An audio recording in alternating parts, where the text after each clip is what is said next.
Ranaghat additional SP অফিসের সামনে বিক্ষোভ সমাবেশ। প্রধান বক্তা রাজ্য সভাপতি এবং কেন্দ্রীয় মন্ত্রী মাননীয় সুকান্ত মজুমদার, জগন্নাথ সরকার এবং বিধায়ক এবং নেতা নেত্রী এবং কর্মীগণ। আসুন দেখে নেব সেই চিত্র।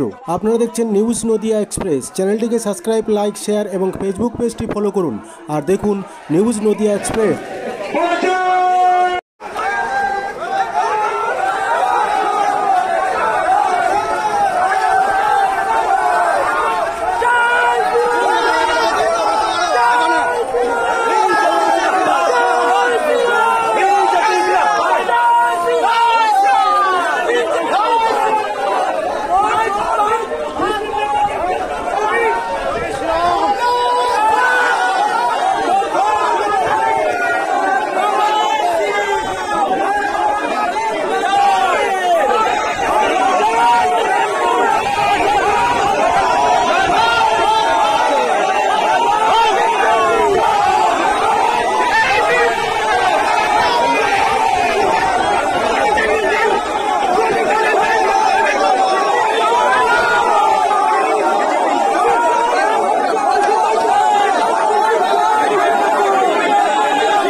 এখানে যাচ্ছি, বিভিন্ন বিধানসভায় যাচ্ছি, বিভিন্ন জেলায় যাচ্ছি।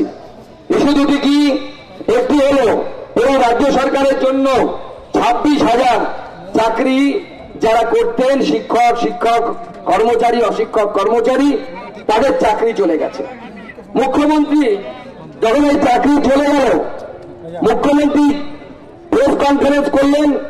প্রেস কনফারেন্স করলে প্রথমেই বললেন সুকান্ত বাবু বলছেন এই চাকরি চলে যাওয়ার জন্য আমি নাকি দায়ী।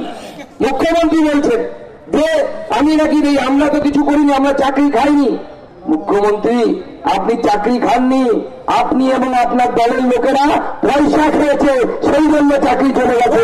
আপনারা পয়সা ছাড়া অন্য কিছু খান না। আপনি ছাড়া কেউ দাঁড়িয়ে, আপনি বারবার মিথ্যা কথা বলে শিক্ষকদেরকে বারবার বঞ্চিত করেছেন, বারবার তাদেরকে ললিপপ দিয়েছেন তাদের সমস্যার সমাধান করবেন। অথচ প্রচুর শিক্ষক তারা সেখানে এসএসসি ভবনের সামনে, আচার্য সদনের সামনে রাস্তায় শুয়ে আছে, রাত্রিবেলা বাচ্চা নিয়ে শুয়ে আছে, মহিলারা শুয়ে আছে। তারা ভাবছেন যে মুখ্যমন্ত্রীর সামনে, আচার্য ভবনের সামনে বিক্ষোভ করলে বুঝি চাকরি ফেরত পাবে। মুখ্যমন্ত্রী কি কাজ ছিল? চাকরি যেত না, সবার চাকরি যেতে যেত, যারা যোগ্য তাদের, অযোগ্যদের চাকরি চলে যেত। মুখ্যমন্ত্রীর একটাই কাজ করতে হতো, যোগ্য আর অযোগ্যদেরকে বাছাই করে লিস্টটা দিতে হতো, আর কিচ্ছু না। অথচ দেখুন ব্রাত্য বসু স্টেটমেন্ট, শিক্ষামন্ত্রী 11 তারিখে ব্রাত্য বসু বলছেন যে আমরা যোগ্য অযোগ্য প্রয়োজনে বাছাই করে ওয়েবসাইটে দিয়ে দেবো। আর সেই ব্রাত্য বসু দিদির ঘাটানি খেয়ে 22 তারিখে বলছে না না, যোগ্য অযোগ্য লিস্ট আমরা কোনো ওয়েবসাইটে দিতে পারবো না। সবাই বলছে দাদা কেন যোগ্য অযোগ্য লিস্ট ওয়েবসাইটে রাজ্য সরকার দিতে পারছে না, ওপেন আনতে পারছে না? আমি বললাম দাদা, আগেকার দিনের নিয়ম, আমাদের ঘরের মহিলারা ভাসুরের নাম মুখে আনতো না। তো তৃণমূল কংগ্রেসের এই অযোগ্য যারা, তারা তো তৃণমূল কংগ্রেসকে টাকা দিয়েছে তবে চাকরি পেয়েছে। এরা হচ্ছে তৃণমূল কংগ্রেসের ভাসুর, তাই তৃণমূল কংগ্রেসের নাম মুখে নিতে পারবে না, ভাসুরদের নাম মুখে নিতে পারবে না। সেটা যোগ্য অযোগ্য লিস্ট পাঠানো হচ্ছে না। ধিয়ার কাছে চুপি চাপি, চুপি চুপি, কানে কানে, চোখে চোখে কথা বলে, মুখে কিছু বলে না। গান শুনেছি আমরা, কি শুনেছেন তো? সেরকম